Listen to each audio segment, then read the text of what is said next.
Let's talk about the Cold War, the weirdest, longest, and most passive-aggressive showdown in history. Imagine two former allies, the United States and the Soviet Union, who were supposed to be on the same team after World War II, but instead they ended up in a decades-long global staring contest, daring each other to blink first. They were supposed to be allies, but now they're like ex-best friends who can't stop subtweeting each other. That's the Cold War in a nutshell. On one side, the US championing democracy, capitalism, and hamburgers. On the other, the USSR proudly waving the flag of communism, state control, and, well, fewer hamburgers.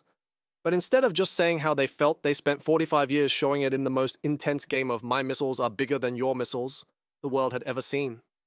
So how did we end up here? Well, after World War II, Europe was in ruins and the US and USSR couldn't agree on how to rebuild the place.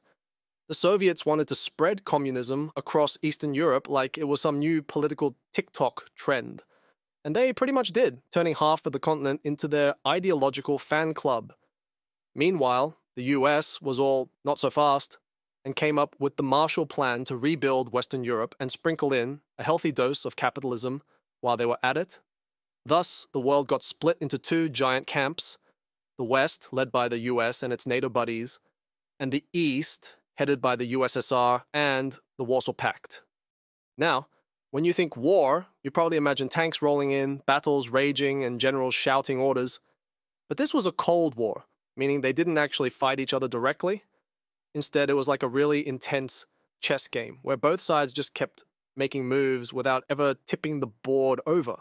They built up insane stockpiles of nuclear weapons and acted like they might use them any minute, but nobody really wanted to start a world-ending catastrophe. Seriously, how awkward would that be? One of the biggest showdowns of the Cold War was the space race. The Soviets kicked things off with Sputnik in 1957, the first satellite to orbit the Earth. The US freaked out a bit, realizing they were suddenly second place in the space game, and scrambled to catch up. A couple of years later, the Soviets one-upped them again by sending Yuri Gagarin, the first human, into space. The US responded with, well, we're putting a man on the moon. And they did in 1969 when Neil Armstrong became the first human to walk on the moon, which entitled him to say the famous line, "That's one small step for man, one giant leap for mankind." But while everyone was staring at the stars, things were getting pretty dicey on Earth. Let's talk about the Cuban Missile Crisis of 1962, which was basically 13 days of pure panic where the whole world thought, welp, this might be it. The Soviets decided it'd be a great idea to install nuclear missiles in Cuba, just 90 miles off the coast of Florida, because apparently they thought living on the edge was a solid foreign policy.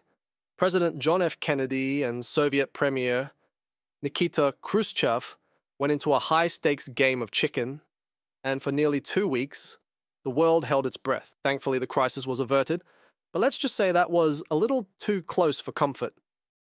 If you thought that was stressful, wait until you hear about the arms race.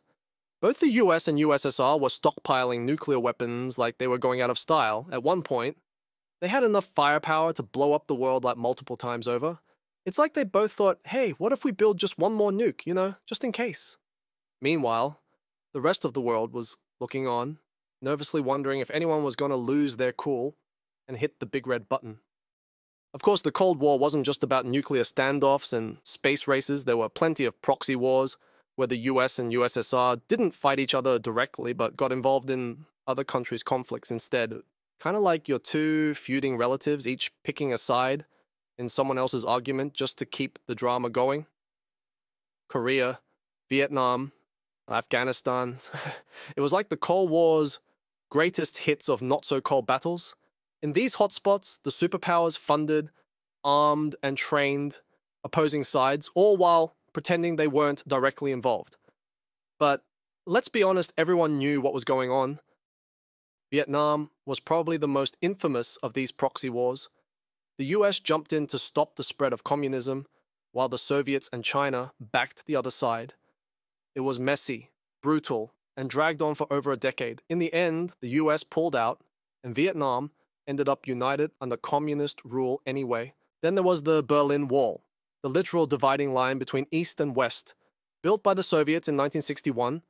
To stop people from fleeing communist East Germany to the capitalist West, the wall became the ultimate symbol of the Cold War.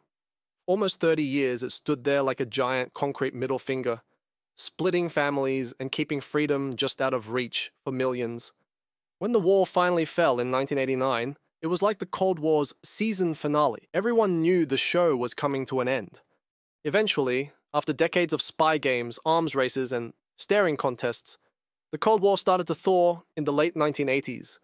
Soviet leader Mikhail Gorbachev introduced reforms like glasnost, openness, and perestroika, restructuring, which basically meant, hey, let's try something different because this whole Cold War thing isn't really working out for us.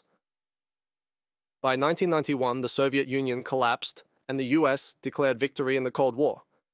Though historians are still debating who really won, if anyone did. In the end, the Cold War was more about ideologies, threats, and posturing than actual fighting between the two superpowers. It shaped global politics for nearly half a century, influenced countless conflicts, and gave us everything from nuclear bomb drills in schools to the rise of James Bond movies. So yeah, the Cold War is the ultimate "I'm not touching you, but I totally could" moment in history. If you found that as fascinating and ridiculous as I did, go ahead and hit that like button. Trust me, it's way less intense than global standoff.